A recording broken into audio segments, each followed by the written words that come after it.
Bonjour, vous allez bien? Ça vous dirait que je vous dessine rapidement et je vous offre le dessin après? Ouais?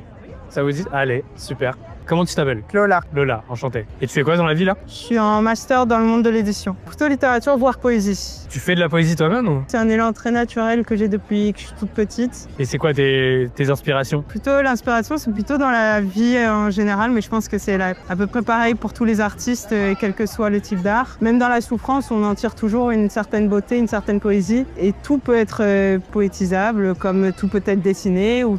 C'est la vie en général qui devient une matière artistique et poétique. Et donc t'écris beaucoup de poèmes? Beaucoup, ouais. C'est quoi les thèmes que tu... Je suis sur un projet d'un recueil poétique. Mon adolescence et mon enfance ont été très difficiles par rapport à des choses qui me sont arrivées, qui ont été très douloureuses et traumatiques. Okay. Et donc se construire autour de ça. Et puis au bout d'un moment, je suis arrivée à un tel point où j'avais deux choix. Soit je continuais comme ça et vivre ma vie dans la souffrance, soit je décidais de faire un pas. Et même si j'avais pas forcément beaucoup d'espoir, je me suis dit allez, j'ai pas le choix et j'essaye. J'ai fait en sorte d'aller mieux. Et donc maintenant, en fait, je raconte comment cette période de souffrance me permet aujourd'hui d'être complètement heureuse et de relativiser un petit peu, de prendre du recul. Je suis partie de chez mes parents assez tôt. Et je venais d'avoir 17 ans. Mais c'était ce qu'il fallait pour que justement notre relation s'améliore avec mes parents. Et pourquoi t'es partie si jeune? J'avais lu une phrase qui m'a vraiment marquée. Tu ne peux pas guérir dans le même environnement qui t'a rendu malade.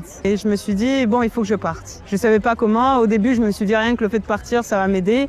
J'avais pas pris conscience qu'il fallait quand même faire un travail sur soi. Mais je l'ai fait et je sais que c'est peut-être la meilleure décision que j'ai prise dans ma vie. C'était de partir. Ouais, j'ai terminé. Qu'est-ce que t'en penses? C'était un Lola. Merci. Avec plaisir. J'aime beaucoup en tout cas.